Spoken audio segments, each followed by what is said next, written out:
조나라 서울한, 조나라 서울단, 갈지, 꿈몽, 한단지몽, 한단에서 꿈꿈, 인생과 영화의 덧없음을 이르는 말. 당나라 현종이 다스리던 시대, 어느 날 한단이라는 시끌벅적한 동네의 작은 주막에 콧수염이 덥수룩하고 배는 볼록 나온 여웅이라는 도사가 느긋하게 앉아 있었어요. 시큼털털한 술을 홀짝이며 세상만사 귀찮다는 듯 주위를 둘러보고 있었지요. 그러고 있는데 마침 노생이라는 꾀재재한 몰골의 젊은이 하나가 주막으로 들어서더니 여웅의 옆에 자리를 잡고 앉아서는 세상에 대한 불평불만을 쉴 새 없이 늘어놓기 시작했어요.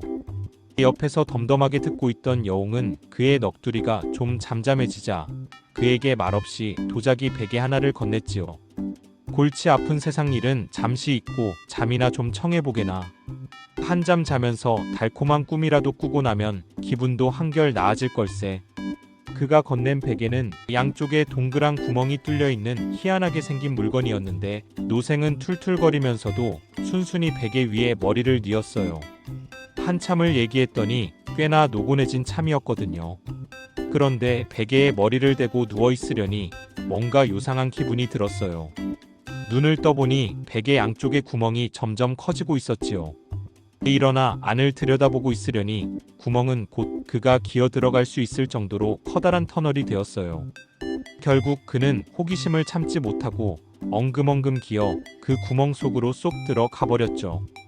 구멍 속의 통로를 빠져나가자 그곳에는 아주 멋진 세상이 펼쳐져 있었어요.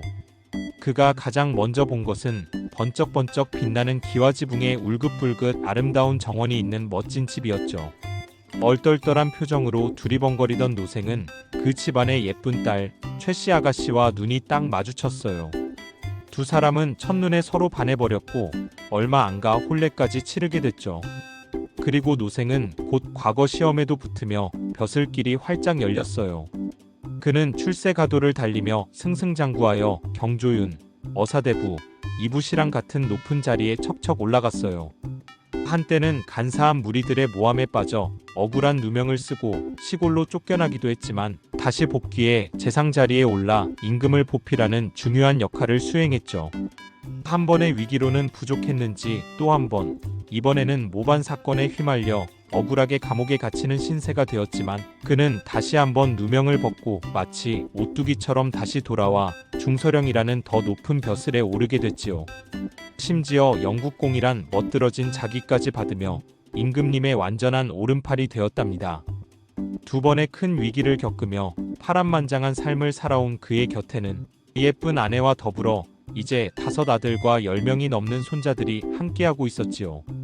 그렇게 노생은 자손들이 푹적거리는 화목한 집에서 부귀영화를 누리며 행복하게 살다가 노년에 병이 들어 조용히 숨을 거두었어요.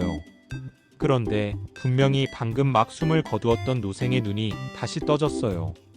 깜짝 놀라 벌떡 일어나 보니 그는 여전히 그 낡은 주막에 있었어요. 옆에서는 이상한 모양의 베개를 주었던 여웅이 그런 그를 보며 싱긋 웃고 있었고 조밥을 살펴보고 있던 주모는 그런 그를 이상하게 쳐다봤죠. 그가 눕기 전에도 끓고 있던 조밥은 김만 무럭무럭 날 뿐 아직도 익지 않은 것 같았어요. 이게 대체 어떻게 된 일이죠? 노생은 어리둥절한 얼굴로 여웅에게 물었어요. 그리고 자신이 어찌나 멋진 인생을 살아왔는지 억울하다는 듯 늘어놓았죠. 그런데 그게 다 꿈이었단 말입니까? 그러자 여웅은 빙긋 웃으며 말했어요. 인생이란 원래 그런 것이라네, 젊은이. 덧없는 꿈과 같은 거지. 이 이야기에서 유래된 말이 바로 한단지몽이에요. 한단이라는 곳에서 꿈꿈이라는 뜻으로 인생의 영화롭고 찬란한 순간조차 한낮꿈처럼 허망하다는 의미를 담고 있어요. 특히 헛된 욕망이나 부귀영화에 대한 집착을 경계하라는 교훈으로 자주 쓰이는 말이랍니다. 한단지몽, 조나라 서울한, 조나라 서울단, 갈지, 꿈몽, 한단에서 꿈꿈, 인생과 영화의 덧없음을 이르는 말. 한단지몽.